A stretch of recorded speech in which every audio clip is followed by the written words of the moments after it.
of chanting or praying, whatever else the religion did to heal their sick.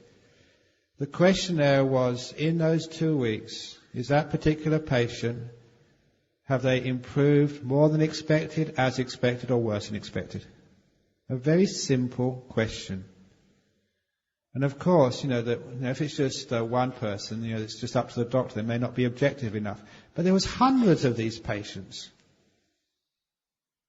And it was came very clearly from the statistics that the people who were being chanted for, being prayed for, actually got much better. More better than expected. It was so significant it got reported in Time magazine. That's where I first saw it, and I got the original article off the internet. Chanting, praying works. And the important thing which to tell your Christian brothers is it's not just Christianity. Buddhists do this just as well, as do indigenous Indians, as Jewish rabbis. It does not matter which religion you are. Buddhists have their miracles as well. Remember that? I don't know if I told that story about this. One of my disciples in Perth, his name is George, an old Englishman, he had cancer of the lungs. He went to the specialist. The specialist looked at the x-ray, showed him the x-ray. He said, your lungs are both gone. Cancer is right throughout every part of each lung. It's riddled with the cancer. He said there's no real possibility of doing surgery. We can't take both of your lungs away. He said the prognosis is not good. We can try radiotherapy or chemotherapy. Miracle might happen, but it's very unlikely. But what I can probably say to you, that we can maybe extend your life by 3 or 4 months, maybe 6 months at the most. Go back to your home, talk it over with your wife, with your family. Let me know what you want to do. That was the prognosis. Basically, he was a goner. So he went back home. He talked it over with his wife. He thought to himself, well, I think I'll just let nature take its course. If I've got to die, let's die. Instead of going through all this radiotherapy and chemotherapy business. So that's what he did. He went back to the specialist 2 weeks later. They took another x-ray just to see how the disease had progressed. He went into the oncologist's room to just tell him that just let it take its natural course. Don't even try to do anything. I'm ready to die. But when he went into the specialist's room, the specialist was looking at the new x-ray, shaking his head. George, so he told me, thought, oh my goodness, it's worse than he thought. So he just asked the specialist, look, tell it to me straight, doctor. How many days have I got? And the doctor looked up at him and said, sir, I'm not shaking my head because it's got worse. I'm shaking my head because it's completely disappeared. Look, I've never seen anything like this before. In 2 weeks, the cancer had completely vanished. And the doctor looked up and said, what have you been doing? And he said, meditating. Carry on, said the doctor. Now, it's a rare case of meditation curing diseases. This is what we do as Buddhists. Don't underplay Buddhism because the Christians go on shouting every time they got a cure. It's a miracle, it's a miracle. We have heaps of miracles here in Buddhism, only we don't shout them out. We don't make a big fuss and bother about them because we're not trying to promote our religion against others. I'm sure that even in Islam, there's heaps of miracles happen. Faith healing happens because it's not the power of a creator God, it's the power of your mind. I know that because I know my mind and just how powerful it can be to heal people. So don't get sucked into people who don't know what they're talking about. You can tell your Christian friends and Christian preachers and spiritual healers that our Buddhist monks have also been able to heal people and bring them back from the dead. We have. I brought you back from the dead this morning. 4 o'clock you were dead, but now you're alive again. So the Buddhist monks with great powers do heal the sick. We do our chanting and it works. Many, many people have come to me and said, your chanting Sometimes it's just amazing. I really thought that I've been chanting for people that they've been too far gone. The doctors have said they're too far gone, but they're still alive today. It's amazing just the power of chanting. But it has to be done with the power of the mind. You have to concentrate and focus to do the chanting, otherwise it doesn't work. Well, it doesn't work so effectively, but that experiment done in the US is scientific fact. It's not just Christians, it's not just Buddhists, it's all people. Dear Ajahn, if I lose my nimitta the first time I encountered it, will it appear again? How long do I have to wait before that happens? When you stop asking questions like this, it will come back. The more you want it, the further it goes away. So it's like you want a friend to come round for tea, to come round for lunch. You can't just get them on the street and drag them in. To get your best friend coming down for lunch, you've got to make your house just so tidy, so inviting. You've got to put out a nice feast on the table. And if your house is so inviting, you've got great food in there, your friend will come by themselves. You don't need to even ring them up. They will come in because you've got a lovely house with beautiful food. In that simile, your house is your mind. You've got to make it pure by keeping your precepts. You've got to have beautiful food, the joy and the happiness, the peace and contentment inside of you. If you have your good precepts, you have peace, you have contentment, then jhana is going to go right into your door. You don't need to ask it to come in. The nimittas are going to be knocking on your door, just trying to force their way in. Because you've got such a lovely mind. That's why they want to come. They will only come in when you're at peace, when you've got contentment, when you're still. If they look and see you're not still enough yet, you're not content yet, you're not peaceful, they're going to go next door to the meditator sitting next to you.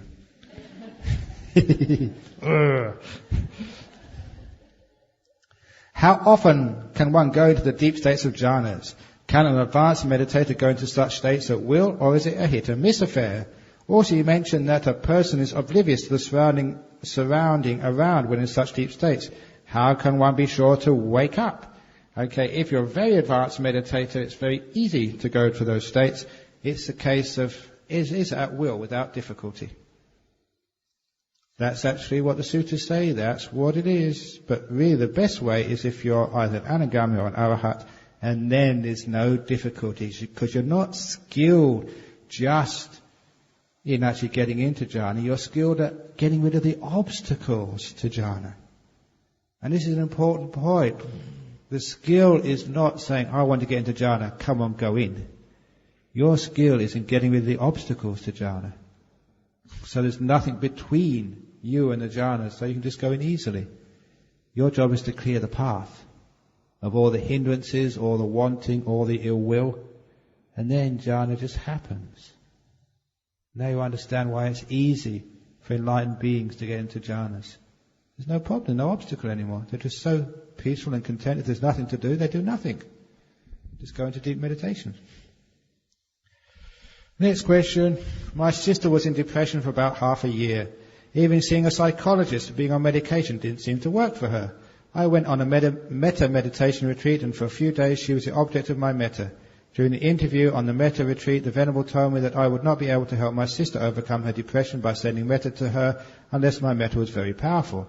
I stopped sending metta to my sister after that and radiated loving kindness to all beings instead. However, I shared all my merits during the 8-day metta retreat with my sister.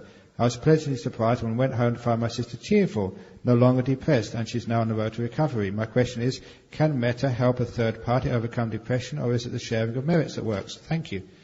It's actually probably the metta was more strong, but when you're sharing merits, that's an expression of metta. An expression of love is giving.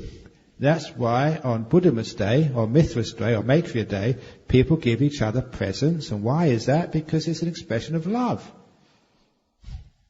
So sharing of merits is an expression of love to one's departed relations, or in that particular case, your sister. So you were doing metta by sharing merits. It's just one way of doing metta. And she obviously received it. Well done. You can share merits with a third party because it's a way of having metta towards them. You're thinking about them. And just in that experiment done in the US hospitals, if you share merit with another person, even if they don't know it's happening, even if it's a Christian and it's a Buddhist who is sending the metta, they still receive it. It affects them. Next question. If the clarity and brightness of a nimitta depends on the virtues of a meditator, what will be the nature of the nimitta for a criminal who have repented and is leading a virtuous life now? Would it be bright because he's very virtuous now, or would it be dull due to its being tainted by his past wrongdoings? If you've been working in the garden yesterday, but you've had a shower now, what will you look like? You will look clean and sparkling. And that's why that if you've recently done virtuous acts, your nimitta will be virtuous. Your mind changes in all moments. It's like some time ago, I was in my monastery in Australia, and I was working very hard. We were mixing concrete to make one of the buildings. And even though I'm the abbot, I still work with everybody else. Just because I'm the boss doesn't mean I can't get my hands dirty. And that's actually great for the bosses to pitch in when there's something that needs to be done, so you don't feel that you're somehow superior than your youngest of novices. So we're all mixing the concrete. And of course, if you ever mix cement and concrete, you get this grey smears all over you. When you put the cement into the cement mixer, some of it goes all over the place. Some of it times the concrete is a bit too wet and it splashes everywhere. So my face was blotched with like cement stains, and my robes, underrobes were all dirty. And as I went to the hall, I was going to the hall to go and get washed and changed. There was a Sri Lankan woman come. She was obviously quite a wealthy person, but she was very well dressed. And she would come to visit the monastery for the first time. And she came to see me and she said, I'd like to see the abbot. Where is he? So thinking quickly, I said, if you go up to the hall there, he should be there. If he's not there now, he'll be there in a few minutes. So I quickly went to my room, had a quick shower, very quickly got dressed in my proper robes, clean robes, went up there and said hello to her. And she sort of expressed her admiration of the monastery, heard my name before, glad to meet me. But just before she left, she said, if you don't mind me saying this, Ajahn Brahm, but some of your monks are not properly dressed. I saw this monk up there, he looked so dirty. Please, you must tell him. I said, oh yeah, I'll tell him.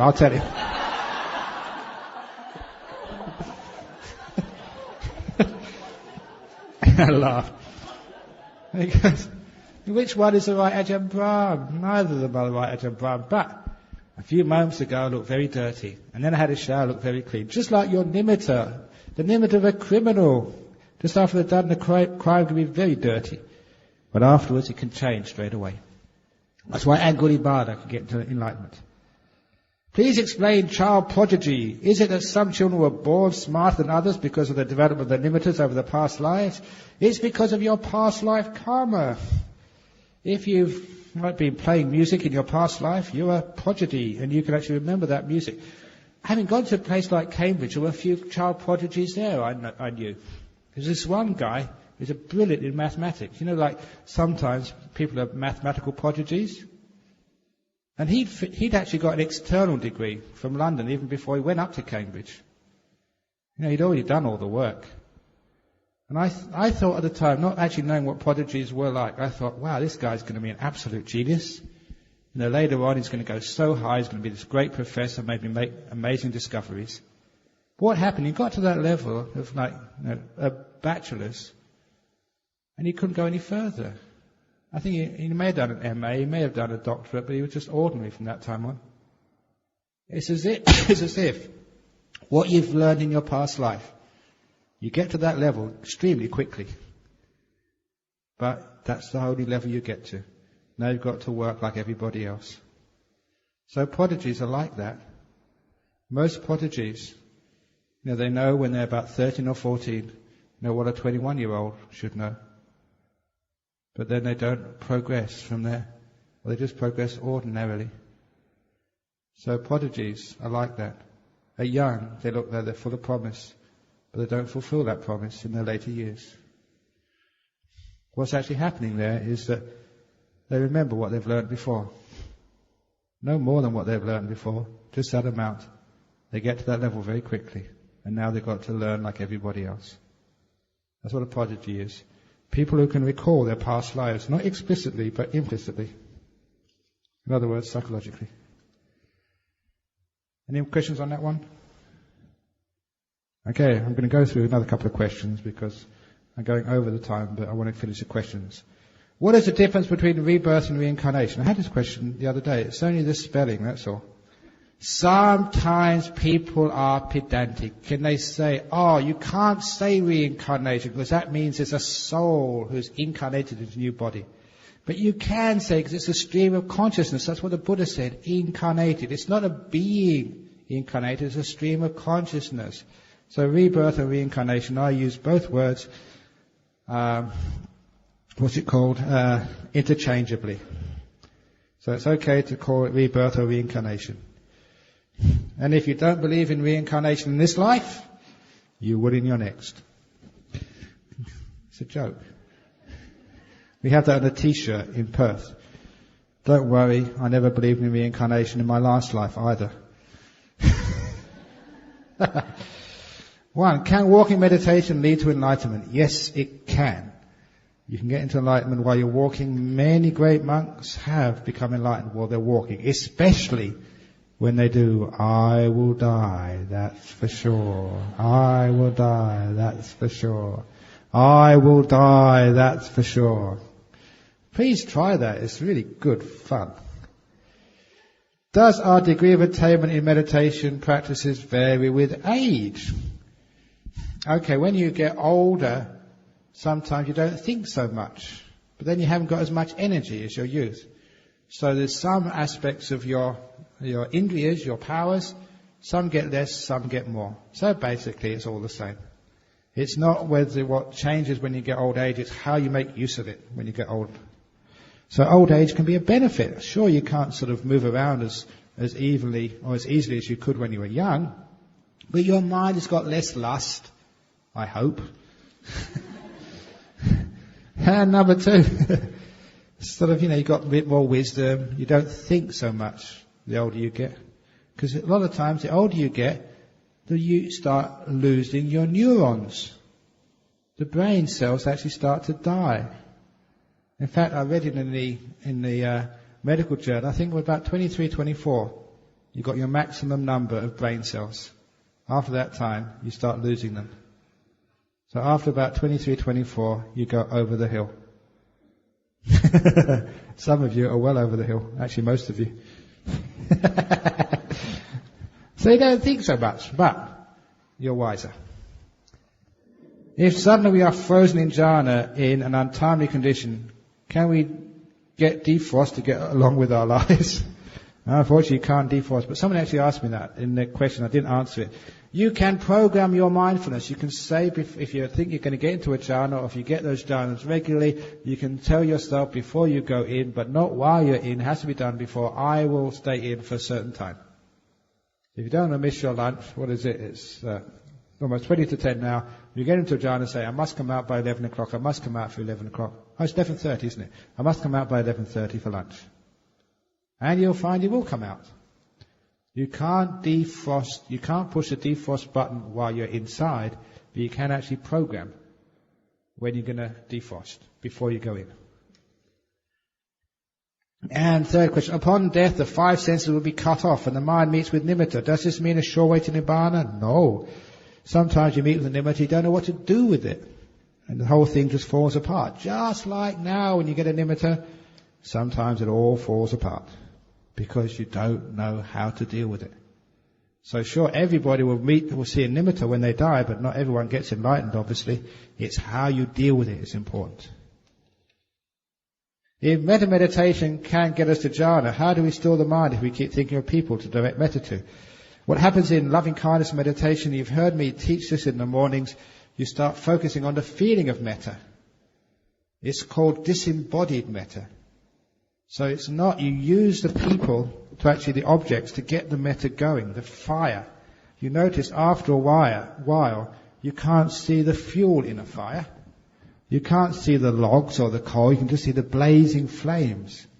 That's what metta meditation is like. After a while it gets so strong, all you can see is the metta. You can't see the people you're directing the metta to. That's just the fuel which gets the fire going. So after a while you get this beautiful feeling of golden light inside of your mind. It's the feeling of metta. It's the nimitta of metta. And that sort of golden ball of light, this is why I've been encouraging to view metta in that way. It gets so strong that becomes a nimitta. The golden ball of metta just puts itself right in front of your mind. It's so joyful, it's so brilliant, it's so beautiful. You don't think of people anymore. The thoughts of people have done their job. Just like the breath has done its job when you let it go to see the nimitta. And from there you've got this beautiful metta nimitta. And from there you go into the jhanas. That's where the paths all come together. That's how you do metta jhanas. In fact, there's no difference between the jhana arrived at through metta or the jhana arrived through with breath meditation. You get to the nimitta, the five senses dull down till they disappear. The mind gets very bright. In this particular case, it's empowered by loving kindness, by selflessness. It's so beautiful and so bright. You soon get into jhanas. If you get that nimitta through metta, that is a powerful nimitta, and it's pretty easy to get into jhanas from the metta nimitta. The last question, I would have finished them today, even though I've gone on for an extra 10 minutes. On the third morning after breakfast, I meditated at the main shrine hall and lost track of time. When I came down to the meditation hall, the questions and answer session had already started. Your voice could be heard clearly, but I could not see Ajahn at all. Is this a recording, I thought? I looked at your assistants on the right side of the stage, and he was there. Where is Ajahn? Is he sick? I looked the second time, and you were there. What a relief. The case of the disappearing Ajahn. Sometimes when you talk, your face and shoulder appear with a whitish bone colour, something similar to ash colour. Besides this change, your face will also appear to be like someone else. Once you had Roman features on your face. There are other looks as well, even when I had my glasses on. Maybe you should go to your optician and change your prescription. No, I'm only saying that. That's not true. There are other looks as well when I had my glasses on. Are these delusions or are these your previous lives? Now it's actually true. What happens when you're listening to Dhamma, this is actually what happens. You get inspired, especially if you just had a good meditation up in that hall. You get very peaceful. Perception starts to play tricks on you. It's not really tricks, it's actually real things. Your perception starts to get very strong. I've called this, you've heard me say this before, it's like your perception grows wings, it gets them freedom. Part of the joy of a meditator is to play with perception, which means that you can see things you're not supposed to see. Your perceptions have been so conditioned and trained, what I was saying last night about will, you don't realize how much you have been conditioned. You've been trained to see things in a certain way. That's what happened at school. Monk, flower, sort of Buddha. And actually you believe the words so much, you stop looking at the thing. And the thing has got a myriad, a huge infinite number of ways you can look at them. Once you get into deep meditation, you're actually getting beyond all that conditioning. You're letting it go. So you can see the Buddha as something completely different than you've ever seen before. Sometimes you can see Ajahn Brahm without a head. Sometimes you can see him as a ball of light. Sometimes completely disappearing. You can see the person sitting next to you doing that as well. You can see the wall just melt, shimmer. You can see the floor just be waves and just completely vanish underneath you. Perception can do that. At first, you're scared. Am I going crazy? You're not going crazy. It's just what happens when you get into deep meditation. When your mind becomes empowered, it's not blinkered anymore. It's not constrained by seeing things in the same old way. I don't know if I mentioned this in the talks, but I certainly mentioned this in one of the interviews. But one of the first times that this happened to me was when I was in a monastery in the north of Thailand. I passed a washing area and I saw a towel on the line drying. It was jet black. And I just rubbed my eyes. I might imagine that because I'd never seen a black towel before. pink towels, red towels, purple towels, yellow towels, white towels, but never a black towel. And I looked at that, and wait a minute, no, it was black. It was really a black towel. I looked at it for a couple of minutes. Then I was looking at it, and then it turned into white again. That's weird. I went up to it, it was a white towel. But for about 3 or 4 minutes, I stared at it with full mindfulness, and it looked black. And now I realise what was going on. It's just perception, that's all. Perception can actually see white things being black. And I read that in the sutras later on, that sort of meditating monks, at night time, they can look upon night time as it's perfectly bright. They can look upon the daytime as it's completely dark. The mind can do that, and it's not that hard to do. When your mind gets powerful, free from the hindrances, you can see things in really strange and weird ways. It's just the mind freeing its perception. So perception can actually do things it's not supposed to do, not trained to do. It shows you just how much you're limited with the way you perceive things. Once you start to do that, as a monk, if you see a beautiful girl, you can look upon her as ugly, very easily. The most ugliest demon. See this supermodel? Ew, yuck, she looks ugly. You can see this poor ugly person and see them as beautiful. Things you hate, you can see their Buddha nature in straight away, the most wonderful, beautiful, kind person. So if an enemy comes up to you with a knife, you can just perceive them as just this bodhisattva, this beautiful being. It's a strange thing if you perceive them like that, they become that. They put down their knife. It's how you can actually be invulnerable to people hurting you. But if you see sort of a friend or that, you can see anything. Your perception can actually just do whatever it wants. And that way you can train perception. Even in the worst of meditation states, you can see it's just ultimate beauty. You can manufacture a nimitta just like that. It's so easy. Because you trained your perception. So this is actually what happens. Now, what you saw there was a very good sign. It shows you your perception is becoming free from its constraints of conditioning. Your mind is getting strong. Keep on going. You can have a lot of fun. And my perception is showing me that it's time for the interviews. I can't see it's 9:45. It's now minutes to now.